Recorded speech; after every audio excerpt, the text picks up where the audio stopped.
Welcome back, guys, to the Not Everything's Black and White podcast. We took a little break post-election. We just wanted to touch base with you guys in the New Year's. A bunch of stuff going on. Obviously, we have George Rivera back, our political expert, analysis, also candidate. George has got some stuff to share with us. He's been working diligently with the party post-election, and obviously prior to that, which I always am, is very admirable, his commitment at the local level. People get really enthralled with the stuff that goes on the national level. And I mean, as we spoke about many times prior, the local stuff is really important. And unfortunately, we didn't get the results we wanted. And the participation was great, actually. I mean, in years past, the numbers that we were able to work up would have been enough to get us by. What did we get? What did we have, like 38%? 40%. 40%. 39.6%. Which is great. I mean, we showed up, but there's going to be some regrouping and some re-strategizing. So today, there's a bunch of stuff we want to touch on. There's a lot of local stuff going on, special elections and things of that nature. So with no further ado, George Rivera. Yes. Good to have you back. Yeah. So you asked what have been up to since the election. So as soon as the election ended, my number one focus and goal was to just keep local Republicans involved, getting more Republicans involved in politics. Mm-hmm. What was upsetting for me is that a lot of constituents on the other side of the aisle allowed national politics, or the disdain for who's in the White House, affect who they elected for municipal positions. Which right? will have detrimental effects. Correct. It's going to be detrimental. Right, your garbage tax, your sewage tax, your water tax, your property tax, everything. These people in these positions affect their taxes. And we allowed, unfortunately, people that were passionate about their communities, passionate about the county, passionate about their boroughs and their townships, they lost their positions that they worked so hard for.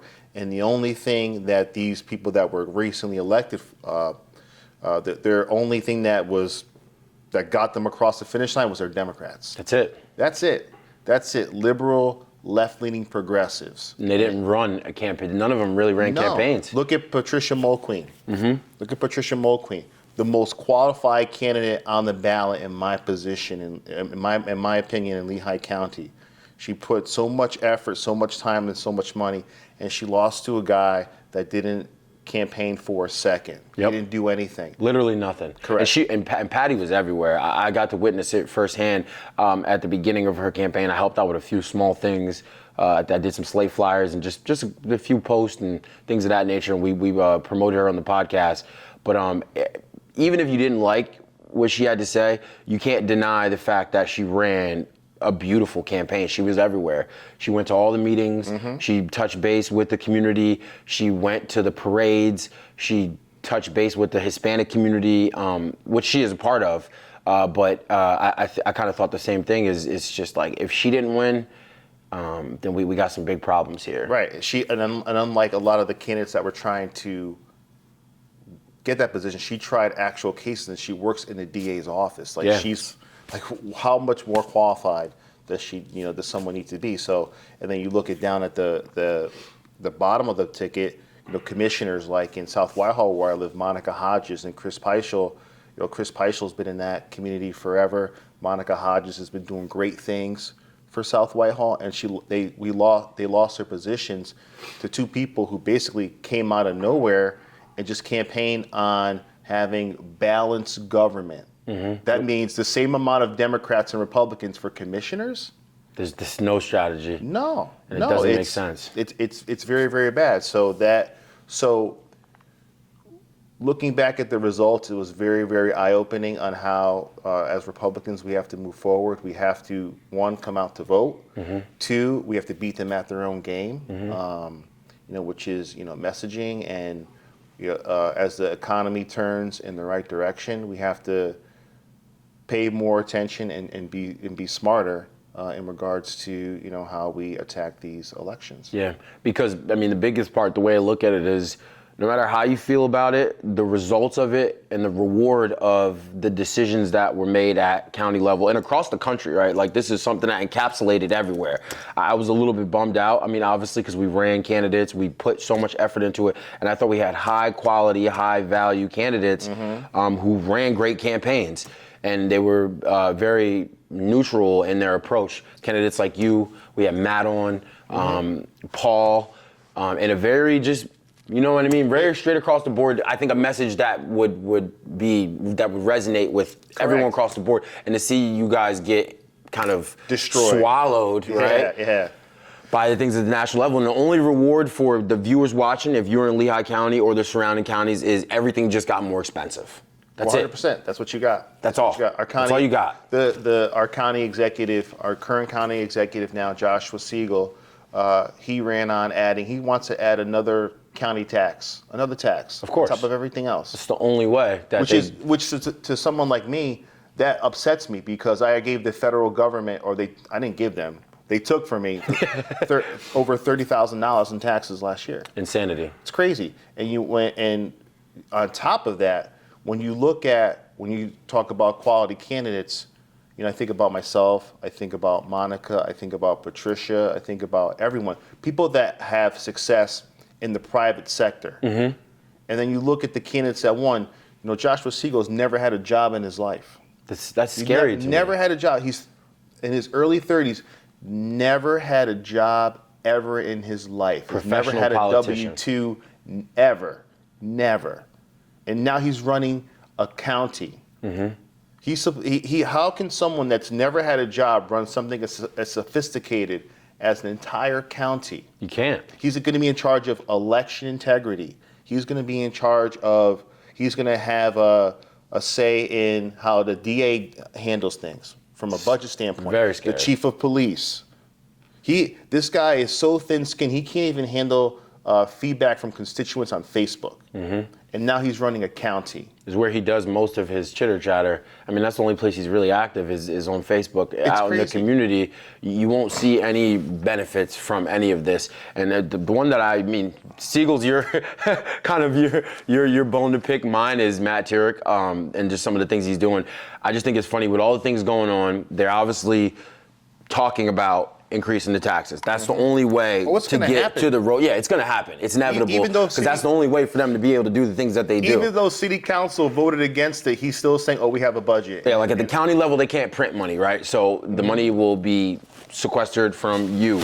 And to see, I just think it's funny. I saw an article the other day. It was a little while ago, and then I saw another one. So they're doing a project out here for no reason. $1 million project to renovate and take out a lane on Hamilton. Then, like a month or two ago, I saw an article where they're doing restoration on the covered bridge over in Macungie. Yep. $1 million project. Who asked for this, right? Like, who asked for these things? And it'll never trickle down. And I want people to truly understand that. And as time goes on, and especially at the national level, Mamdani is the first person I think about as someone who ran on free buses and free this and free that, and who didn't do his homework because it's not even possible. Right, he doesn't have the tools to do the things that he said. Not only that, what was on the plan for the city was increase in transportation. And that's what they did. Two increases. Yep. And one of them has already taken place. So the fare on the bus is now up to $3. Why would you? So literally, he got elected, he won, and then I think it was 4 days later. It was like a week or two. It's less than 2 weeks time. The fare for the buses, I've seen the press conference, him standing behind Kathy Hochul, and for them to just let you know, hey, first of all, the congestion tax is scheduled. So it's scheduled for increases in 2028 and 2031. Yeah. That's locked in. So all you got was more expensive traveling cost when entering the city. How does that help the working class? It doesn't. He just said whatever he needed to say to get elected. And that's what and again, another person who's never had success in the private sector. He was a failed rapper. He was I always forget about the rap thing. Yeah, he was. I thought that was a joke, so I actually saw a music video, like a Bollywood music video. I was like, that's real. He's a clown. He's a clown. Literally. Everyone on the other side, they're not professional people. They're clowns. They don't present themselves well. They don't even know how to match outfits. These guys are idiots, right? And then you come back to here and you look at the conservative side. Everybody down the ticket. Patricia, myself, or that guy that you named earlier. Everybody they are winning in their personal life. last year, I just looked at my return. I had the best year ever, ever. On top of running a campaign, on top of being a dad, having kids. I increased revenue by $250,000 before paying tax, amortization, all these different things. I gave the company 25.5% profit. 25%. Who's doing that? Exactly. On top of 250 basis points of inflation. And what can those other the liberals and progressive candidates, what could they say that they've done successfully other than hate Trump? That's it. And I'm hoping Mamdani, I mean, it's unfortunate that New York will be the sacrificial lamb. New York as a collective, the city will feel the pain of what happens when you vote for people like Mamdani and people like Newsom, people who, when you sit down with and you remove politics, maybe they're interesting people, maybe they're attractive, maybe they can convey their message very well, maybe they're well spoken, but that's not enough, right? You need people who are proven in their field, or at least have some sort of success. Like, we're in the stage now where we're voting for candidates, and you touched on it, and it's dawning upon me of like, we're now in the stage where we're voting for characters. It's essentially you're voting for actors. They're actors. Right. They've none of the things they say they've been able to actually accomplish. If you look behind them, there's not this road of success. It's just people that get on TV and they well spoken, and we just get bamboozled. And New York is going to be an example. And I hope post that people realize when 4 years from now, when things are in turmoil, because that's what's inevitable. Right. The cost of living in New York is going to explode, and all these plans they have now to make it more difficult to sell your home, and that's the things they're going to focus on. He sold himself as a democratic socialist. That's what's going to happen. He is going to seize property. He's going to utilize law to get across the finish line the things they want to do. I just saw the other day that they have implemented this. I wish I remember what the actual law was described as, but essentially what it is it puts a buffer zone in. So you're a resident of New York, you want to sell your home. You have to offer it up to the city, and then there's like a 120-day waiting period. Then you have to offer it up to the county. They've put this layer in of if you want to sell your home, you can't even sell your home. That's going to cause some major turmoil. When they start to do things like put caps on rent, it sounds like a great idea, but anywhere it's been tried, what happens is the New York real estate is owned by very wealthy people. Those properties are going to sit. It doesn't create. It's the same way of like when the government prints money. When you try to seize or when you try to manipulate the private sector or the natural flow, it's supply and demand. It's going to inevitably lead to, and there's not an example I could ever think of in human history where the government has interjected themselves into the private sector and things like this, where it's made things flow. I would even argue that government overreach is the reason that we're here now. Overregulated, overtaxed, and the government trying to get into sectors where the government doesn't have the capability to do. Bus fare and there being free travel costs in the city is nearly impossible. There are winning strategies that you do to make things cheaper, right? Like lower the cost of fuel, right? Yep. Or energy. Those are actual strategies that would then contribute to a decrease in the cost for the consumer. Right. But not by making it free and then taxing people 40%. It's just not a feasible strategy. Nothing is ever free. Nothing is ever free. It's not government funded. It's a scam. It's taxpayer funded. And what you just described about what's going on in New York, it's called communism. And Correct. It doesn't work anywhere. And when you talked about how people vote for actors, it's true because the left side is so enthralled by theatrics, narratives. If you go put them in a country like Honduras for one day, where if you go to buy a flower, the guy selling the flower has a shotgun sitting next to him because it's such a violent country, overthrown with crime. That's why we talk about freedom so much. And where there's smoke, there's fire. So in New York, right now it's smoking. Like that's be like the signal for everybody, for conservatives to say, okay, what is gonna happen if we don't fight? And it's gonna be New York, because everything that they're doing, in my opinion, is violating the Constitution. Our forefathers are turning over and rolling in their graves watching what's happening. They're saying this is what we fought for. This is what we died for. This is what we gave up our fortune and our great lives and being farmers and masons and all this for this. This is what we did. This is what we fought the British for. This is what we did all this for, to allow this to happen. Yeah, and it's really sad because it's like the mentality, the best way I can describe it is they're like, we want to protect your rights, but in the process of protecting your rights, we want to take a bunch of rights from you, and also we need a little bit of money to be able to do whatever we're trying to do. This is why the country is only going to be successful if we have people that have actually, past performance is the biggest dictator of future results. So if you have someone their success is on TikTok, right? Or they're just an elitist, or they're just being a rubber stamper and a groomer, they're going to do whatever they're being told to do. Mondambi's not the problem; it's his handlers that are the problem. Correct. It's the people that put him into position that's the problem. It's the people around him pushing him along. AOC, Bernie, and the people before them and before them. We have to cut off the head of the snake, and we just have to figure out, well, what is that? Yeah. I mean, we all know like really who it is. It's the Soros, and even these protests, it's been, I mean, there's a bunch of independent journalists, and I'm really locked into it. It's one of my things that I've been really focused on, is to watch them track the money to see that these organizations are all being funded. Right. So the protests are not authentic. It's not, because this is like one of the things I always see in the comments when I'm going through. Don't these people have jobs? They all look the same. It's because it is their job. Their job is to protest, and that's not the purpose of protesting, right? It's like the first argument would be, well, we have the right to protest in this country. Yeah, but not if it's an organized component, right, or mechanism to cause chaos. And they don't even know really if you go down there and if you're.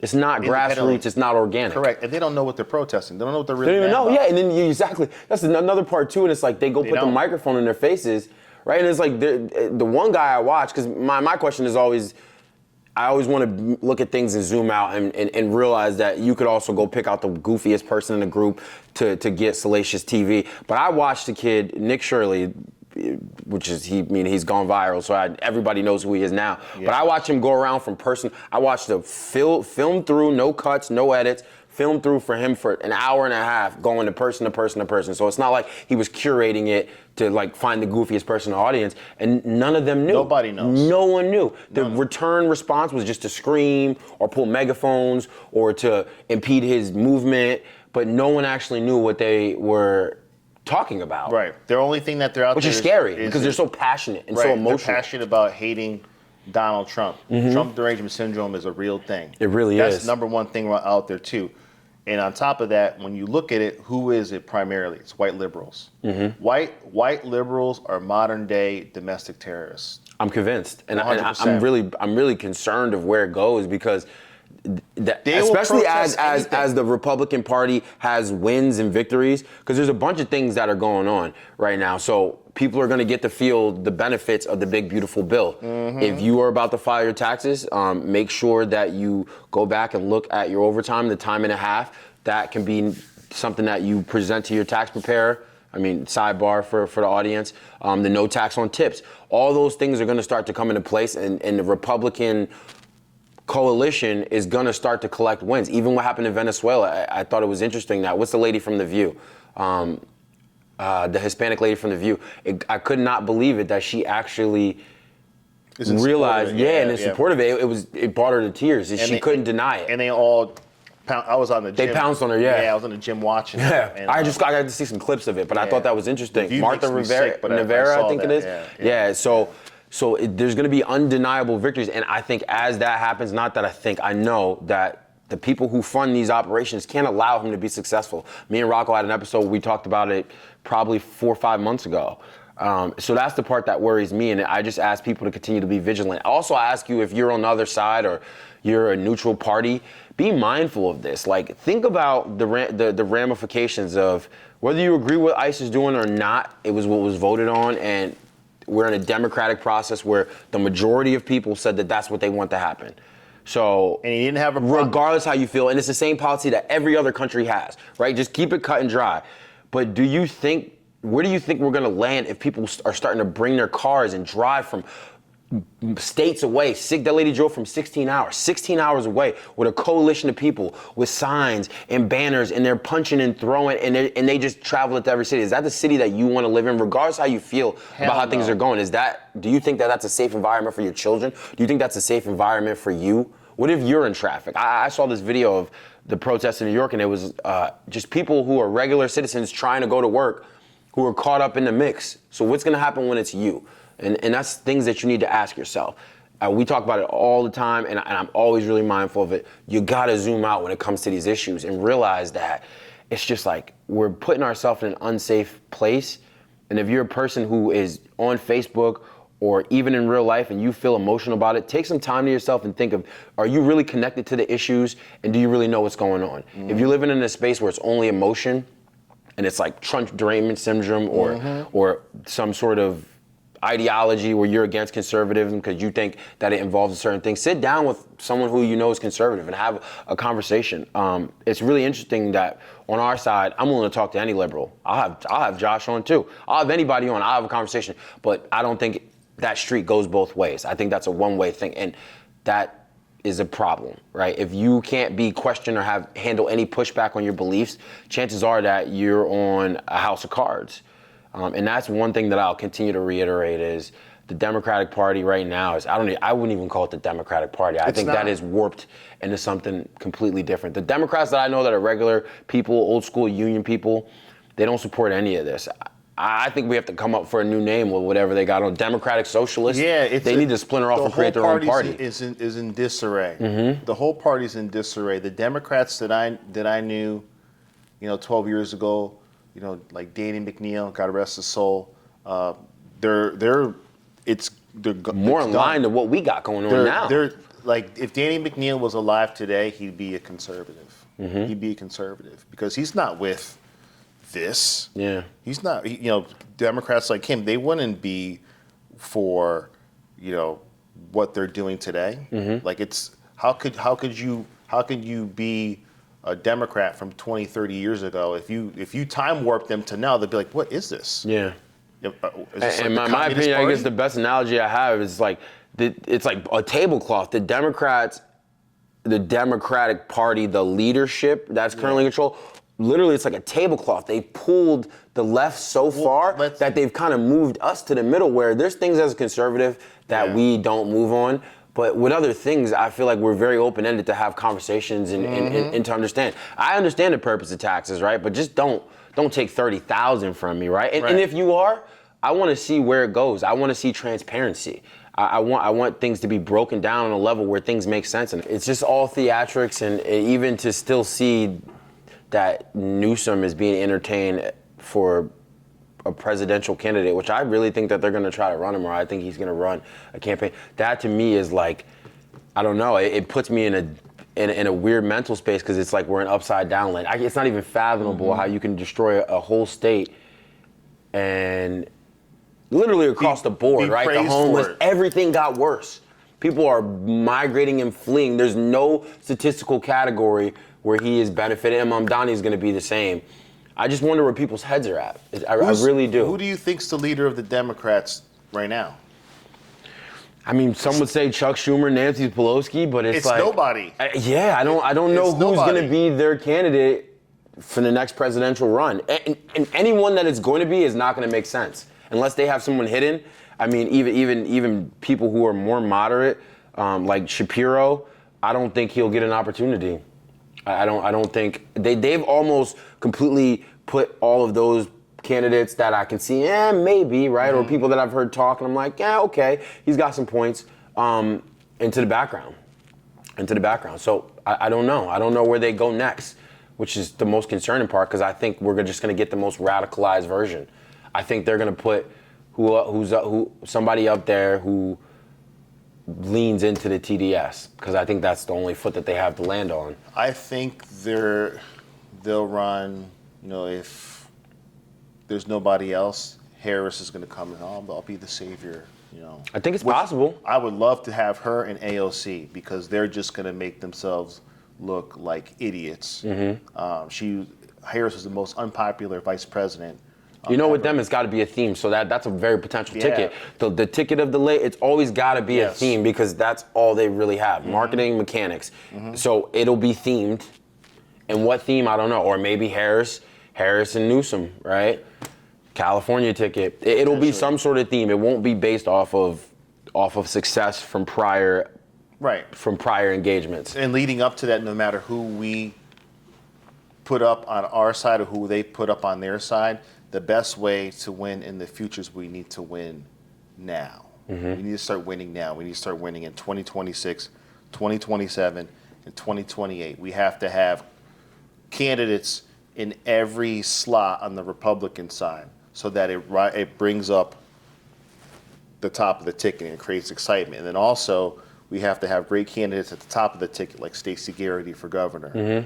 That's going to bring people out. She got the most votes out of anyone ever in the state of Pennsylvania, and she's done a great job as treasurer. So we have to really focus on getting candidates, and we have to come out and vote for these candidates. I agree. Right? Yeah, the off elections, man. Everything's going to become. You got to change that. Yeah. Every year's an on-year election. Every year, correct. And that's what I did. That's exactly what I was going to say. Every year, because if you give it an inch, they'll take a mile. And there's going to be some really bad things that, like, I want to warn the audience, man. These next couple years in Lehigh County, it's going to be tough. And in the surrounding counties, it's going to get crazy. And it's not everybody, right? There's 40,000. There's 40% of the people that were here voted, in my opinion, the right way. The other half, you're gonna unfortunately have to reap what you sow, and we'll all be victims to that as well. But it's gonna get tough. It's gonna be really hard, and you'll get to see. Same thing with the people in New York and all the other places where you put these people in office that only have one objective, is to take more of your money and allocate it to, I don't know. Now we're kind of figuring out that a good portion of it across the board is fraud, which really burns my bridge. It's like, it was one thing when we thought we were, okay, I'm paying taxes to fix the roads, but I mean, where do you live? Look at the roads. It's like, this point is becoming a joke to me. Does it even go to the roads?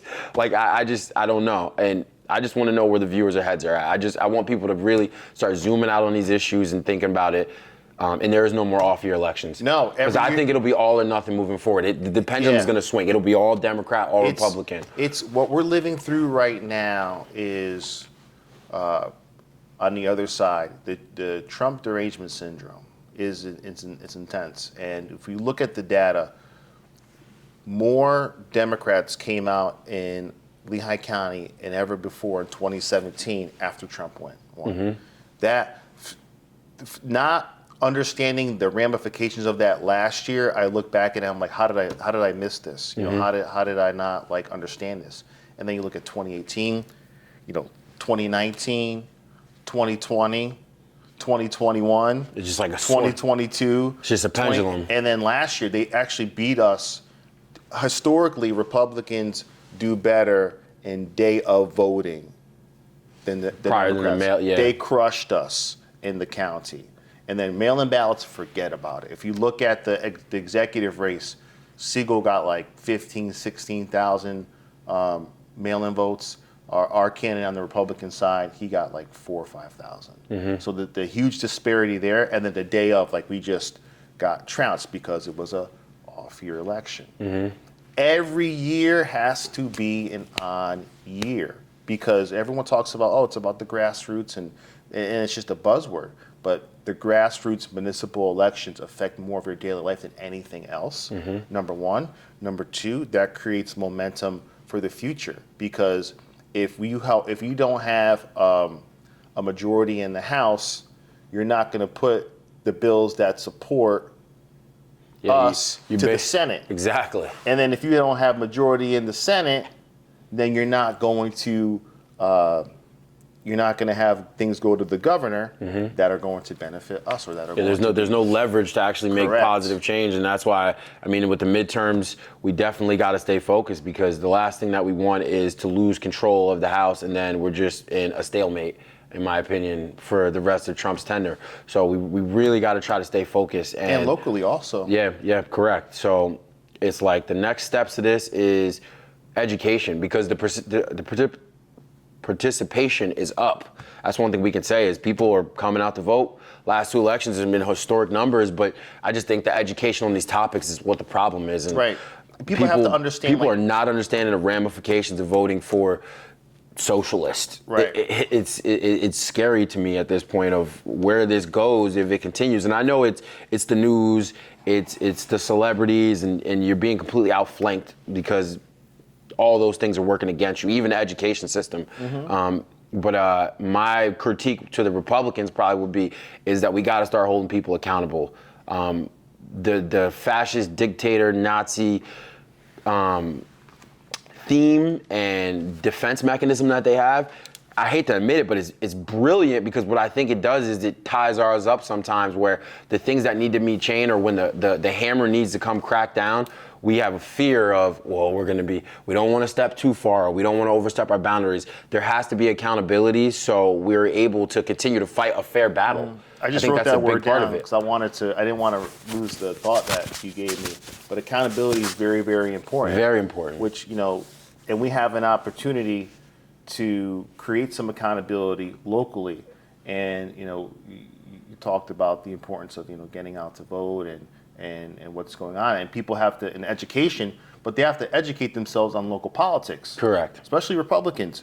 Right now, we have an opportunity to gain majority in the House of Representatives.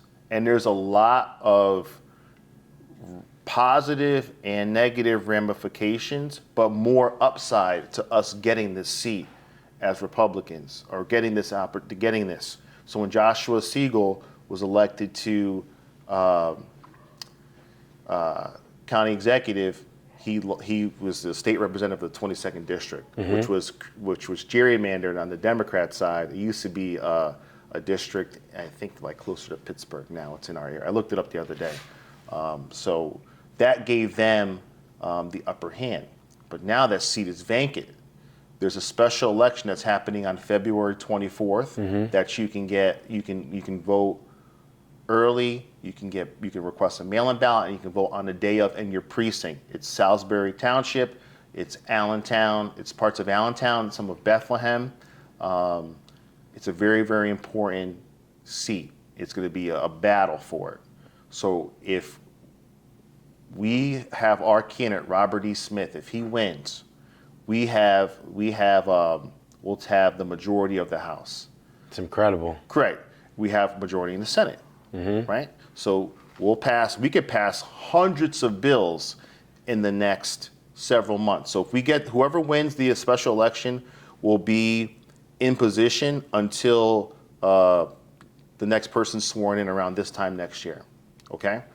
They're still, if they want to be on the ballot in November for this seat, because it's up for election now, they'd have to do petitions and all that, be on the primary ballot. Or they could just win this and just hold the seat. So what's important now is the election year for the governor. So who gets to approve everything after it comes from the Senate? The governor.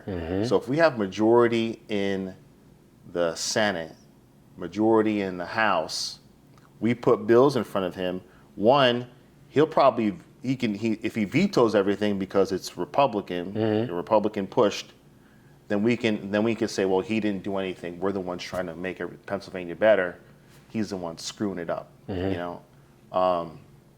or it's an election year, right? So he'll want to gain votes on the other side, so he may pass the buck. Yep. He may just stamp everything because he wants to win re-election, obviously. And it's super important. It's like this is the kind of things that when people talk to me about politics, it's always the surface level stuff. It's all the isms, right? And the Democrats do a good job at drowning their audience. Suppress it. And suppresses, suppress it is a better word. Suppress it. Government, right? Local level and the national level is about very few things, right? Taxes, education, what else? Immigration, very few things. All of the other things. National topics like abortion. Now check this out. So before Siegel vacated his seat, the House passed Bill H.R. 1957. Do you know what that is? Tell me. that is abortion up to 9 months. That's insanity. Like, that's the kind of things where it's like...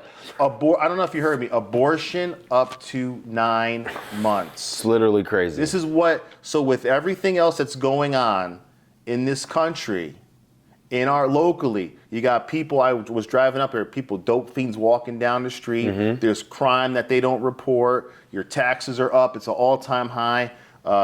They cut LCTI to half days. They're doing all these things to make things worse for county residents. And then what they do is they take all the things you just said, they put it in a thing, and then they put equity and inclusion on it, and then slap a label on it. But they're more concerned with killing, people having the legal right to kill a fully grown human being. That's what they're concerned about. Do you understand how warped and evil of a person? Insanity. It's disgusting. How can any sane and normal human being think, oh, you know what?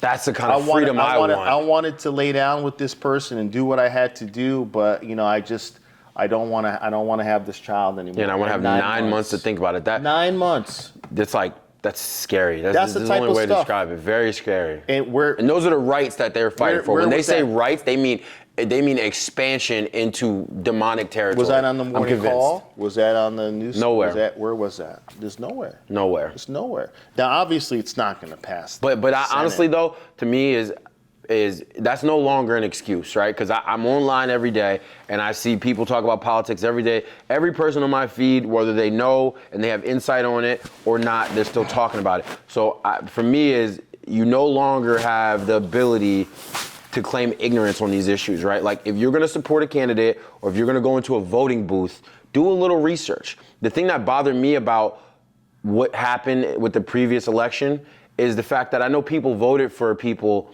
and just went down the ticket. They voted for people that they never even saw, or they don't know what they look like, or they didn't hear speak. That bothered me more than anything. Okay, maybe you didn't like the candidates that we presented, but are you even aware of the candidates on the other side? Maybe you would like that guy even less. Right. So that's the problem I have is like when I was having these conversations, right, when we're handing out slate cards or knocking on doors or just doing grassroots campaigning, is when you talk to people, they don't even know the people on the other side. That is insanity to me. Would you book an appointment with a barber, or would you go to a doctor, right? Or would you go to even a restaurant, right? Like we look at reviews on restaurants. Oh, did this restaurant get 3 stars, 4 stars, 5 stars? Yeah. We spend more time on is the food good than the person that I'm voting on that's going to make decisions that affect my children, that's going to affect my property, that's going to affect my paycheck, that's going to affect literally everything, my garbage, every single part that is not something that you control, that's outside of your residence or within the county or within the state. You're voting on people who have control over that, and you don't even know who you're voting for. Which is crazy. That concerns me. People spend more time picking their profile picture for social media than they do who's going to partake in the representation of their taxation. And thank you, right? Like we got people to come out, but I just feel like people are still not educated on what they're doing. It's you're voting against your own interest. And like I said, it's not like a Democrat Republican thing anymore. It's literally just like a common sense right, wrong. That's the era we're in, because the Democratic Party, or formerly the Democratic Party, I just think it's a different group. I don't think it's the same thing. It's a disaster. It's warped into something that's not. It's under the guise of the Democratic Party. It's a disaster nationally, and it's locally. Even worse locally. And they don't even give, like, they say they're for democracy. They are not. We saw what happened when they inserted Harris instead of Biden. The people voted for Biden. Yep. The delegates wanted Biden. The representatives from across the country, they wanted Biden, but they couldn't hide the fact that he was a cadaver, a walking cadaver. But the establishment, Pelosi and all of them, they wanted Harris. And then let's go down to the bottom level, local level. Let's talk about the special election. It's well documented that the Democrats, they wanted Julian Garidi. He works in Nick Miller's office, which means that he was campaigning on taxpayer dime. I don't think he's ever had a job before. So he's another one. It's like correct. It's insane. He's working in Nick Miller's office and being paid by. So if you work for a state senator, representative, any state official, they're being paid tax dollars. So his salary came from tax dollars. So, and he was campaigning, manufacturing, community involvement the last several months on our dime. Okay, the only thing that he's ever done is he's been the son of Julio Rivera, who was a local Democratic official, and his brother got caught with doing tax fraud or some type of fraud. That's his qualifications. Not surprising. That's who he is. So there's a whole process, Republican and Democrats, where you can select someone for a special election. There's a whole, like, you can look up the bylaws, and there's a whole process. Part of the process is there's deliberation before, during, and after. The candidates are not allowed to be around that. Julian Garidi, he was in the room for the deliberation. All the other candidates had to wait outside. He got to vote for himself. It's insane. He got to vote for himself. He is a state committee member for the Democratic Party. All the other candidates got pushed to the side. Why? Why is this? And you talk about, you're talking about how there's, collusion and all these different things from the National Party. They wanted to give the voters Julian Garidi. That's what happened, right? They would have voted for him without knowing anything about him. No success in the private sector. Hasn't done really anything for the community. He does things for photo ops. Yep. Which is crazy. And then to top it off, they subvert the will of the people once again and interject him in and present him as the best thing since sliced bread. Correct. No matter what anybody on both sides, on any side, should have a problem with and that. Meanwhile, the Republican candidate, Robert E. Smith, he was on the Allentown School Board for 16 years. He got selected by 5 times to be the board president by Democrats and Republicans. He actually he's a director of individuals with intellectual disabilities. He supports veterans. He's been active in his community for years. He's lived here for years. He's on his own back, not his family, not his father, nothing. His own self. He's interjected himself into the community to try to make it better. He ran for school board. Didn't win, but he still went to meetings, holding them accountable. And we gotta. I can't stress it enough. We gotta have quality candidates. Right. You no longer can sit in a silo and say you don't know, right, or just pick a side without knowing. And this goes for both parties, right? We hyper focus on the Democrats because there's so many things that are going wrong, and I don't think the national level, the local level, across the board. They're not even presenting quality candidates anymore. They're presenting you people who literally never had jobs before, right? Like that's, to me, is like, there's people that are being put on tickets that never had jobs. Right. That's insane. Or that have actually have done egregious things. Or that have done egregious things, right? There's in South Whitehall, we had a recently elected South Whitehall Township Commissioner, Sharon Fellinger. She was a principal prior to this, so she actually had a job. However, she was part of a lawsuit against her because she was discriminating against individuals, was not following their core principles and values, and that's well documented. That information's out there, and people still just blindly voted for her. Yeah. What about the guy too? He was at the county level, the one that got caught with the drug trafficking charges. Oh, so Zach Cole-Borgi. He got what's going on with that, by the way? So he got caught with 1,000 pounds of marijuana, and there was guns involved. There was a multi-state. It's like he's literally like a kingpin. I read the article. George sent me the article. I was like, huh? Multi-state, multi-year and multi-state investigation. And what was his position again? The county? He was a commissioner. He's commissioner. There you go. I was going to say executive, but no, he's not the commissioner. But the county commissioner was a kingpin. He got, and people showed up for him. He got a ton of votes. He got nabbed while he was pulled out of the some government office too. He got arrested while working in a government office. Well, that's the only victory we get out of it. Thank God that they pulled him out in dramatic fashion, because it's like being a county commissioner was a part-time job for him.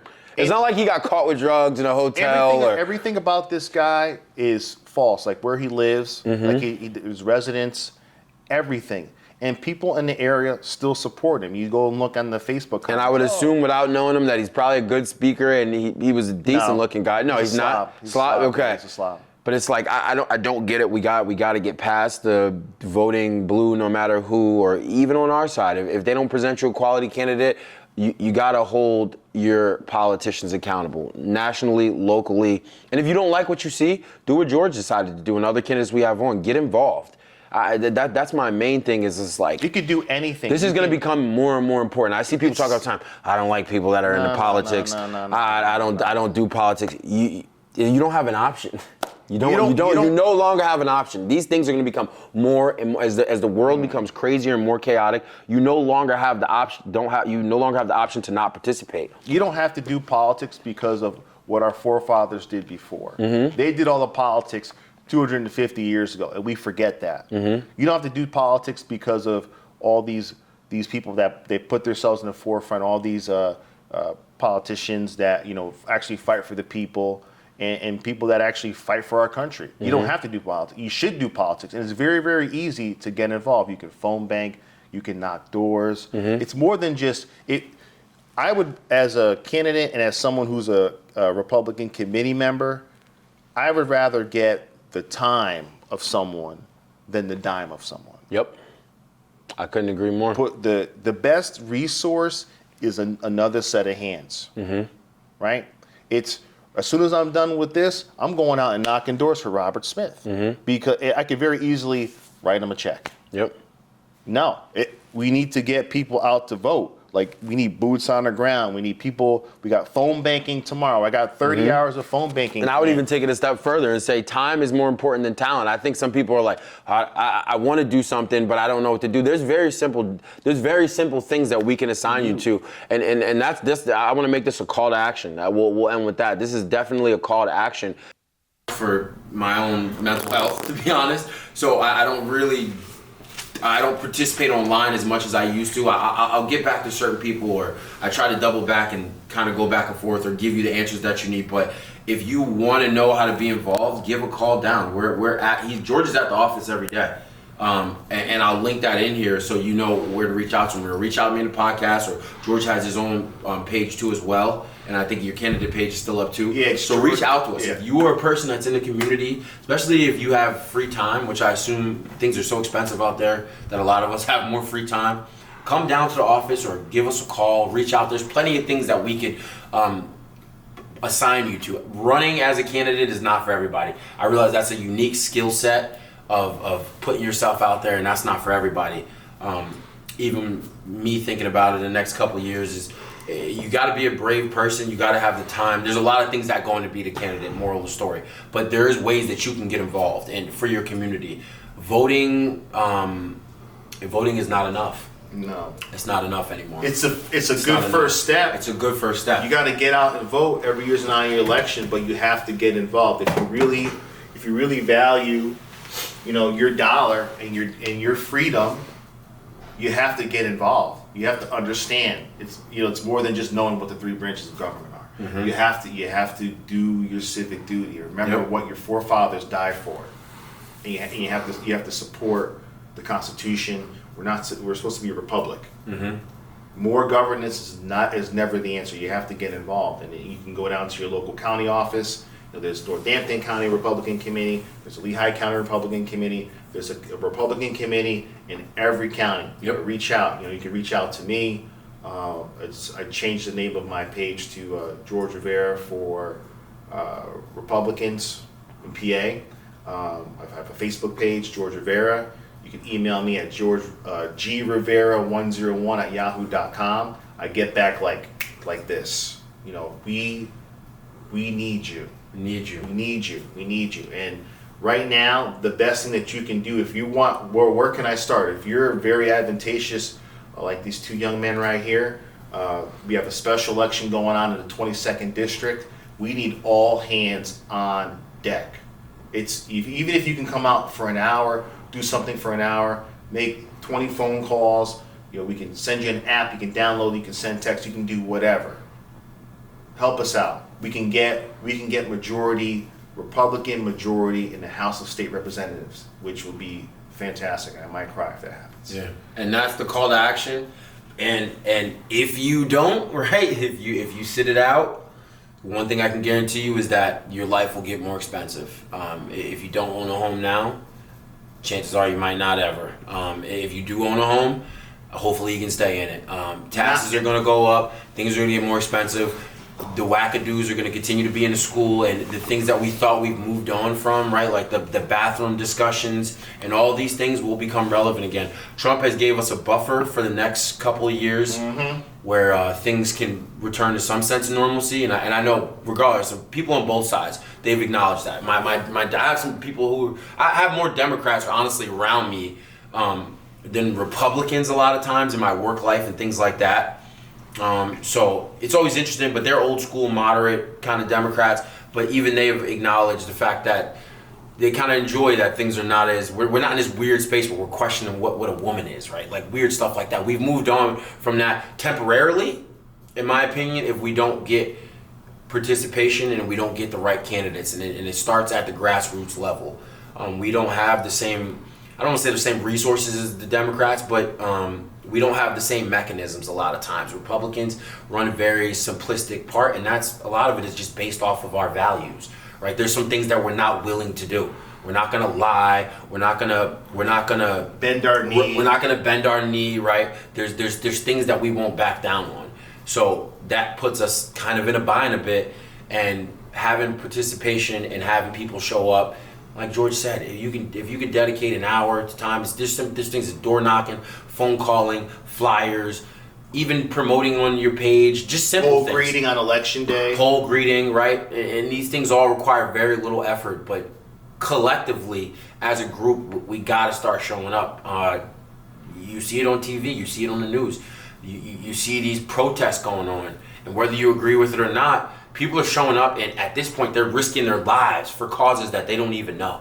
You got a lady driving from the middle of the country, 3 states away, to protest a country that she's never been, and chances are she doesn't even have friends that are from that country, right? That's how far they're willing to go. How far are we willing to go to make sure that we preserve what we all love and the American dream, right? It's and to protect, possible. and to protect, not to cut you off, but to protect what we voted for in 2024. We're going to lose it all. We're going to lose it all. We're going to lose it all. We're going to lose secure borders, which protects our national sovereignty. We have the lowest amount of overdoses ever right now. Right now, we're going to lose that. We're going to lose the keeping men out of women's sports. We're going to lose improper representation of our taxation. We're going to be thrown back into forever wars. We're going to stop fighting terrorists. Think about that. You got people protesting against us taking down a narco-terrorist, which destroyed a country. 8 million Venezuelans fled that country, and we saw that just like that.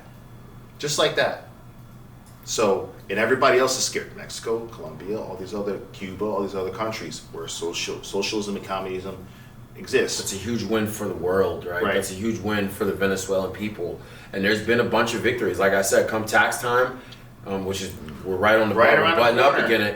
There's going to be things you're going to notice the difference. You're going to see the difference. You're going to see your returns. You're going to see see other things moving forward, and I truly believe that we're still headed towards the credit card thing. I just saw that. Yep. The 10% cap on credit card next year. That's incredible. There's people Think about that. I'm working at the bank. People are drowning in debt, especially post-Christmas and overspending, and some of that's a problem outside of politics, the consumerism issues, but he's allowing for us to have an opportunity to cap credit cards. Like, there's things that are changing. Kamala Harris would have never addressed that. Yeah. And maybe they're not huge victories, but when you piece together enough small victories, it's going to really contribute to us being able to have some major success. I think things like lowering the debt, and I even see them potentially entertaining. Yeah, peace to the Middle East right now. Peace in the Middle East, right? The no new wars. I was like Tons of 13 things. when that first started going on. tons of Peace in the small Middle little East. victories. That one to me is a huge one. It's The fact that we're crazy. not actively at war. Venezuela was a strike. We took them out, and we moved on. We sent them out in a Nike Tech suit, which I thought was which is crazy. which is crazy. And nobody on our side, in the Nike Tech, we didn't lose any American lives. none. And that's the way we want to do business, right? Like we want to have peace through strength is huge, and he's been able to maintain that. And now it'll be once his tender is up in this presidency, it'll be 2 rounds of probably the only time in history of a president that had no active wars during both their times in office. That's an incredible victory. Not that he'll get the credit for it. It'll be something that unfortunately he won't get credit for 100 years. It'll be in history books. But there's a lot of things that the Republican Party has in place to make your life better. And with very little research, you can figure that out. The parties, you know how the parties are.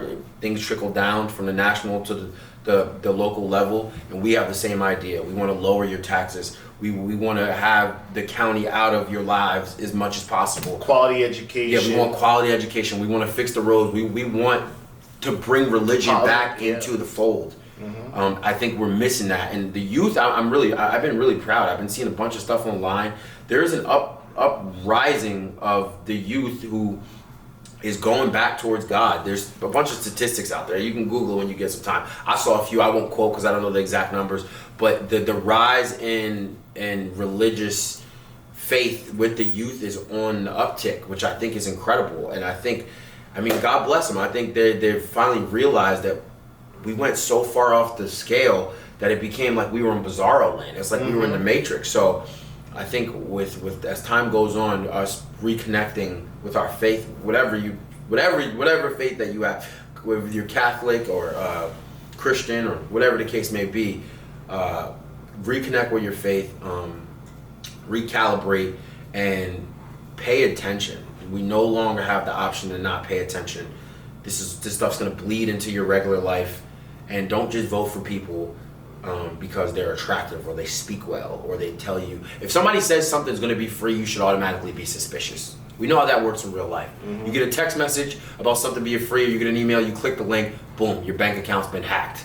Like, you know what I mean? That's how it works in real life. Yeah. So let that resonate. When people say it's free, if it's on your phone, if you get an email, if it's in real life, chances are you're going to lose something in the process. Free for them, correct. So I'll let George finish us off and close us out. Yeah, so I just want to stress the importance of getting out to vote and educating yourself. This special election is very, very important in the 22nd district. If you're outside of that district and you want to get involved, and you listen to what I said about us having majority in the House, and you don't want crazy bills passed anymore like abortion at 9 months, please get involved. Get involved. You can reach out to me. And help the conservative movement win. And it doesn't take much. 10 years ago, I didn't know the 3 branches of government. 10 years ago, I wasn't even registered to vote, or I hadn't voted. I was a registered Democrat, I think, at that same time. At that time. Same with me. So, and I heard Trump speaking, that moved me to get involved, and now I'm a conservative. We need to triple down on conservatism this year. No more hiding, no more playing nice, none of that, because we left too many cards on the table. So if you believe in being a Republican, you believe in the conservative movement, you have to get involved. Have to. Please. That's it. And God bless America, and nowhere else. Bam!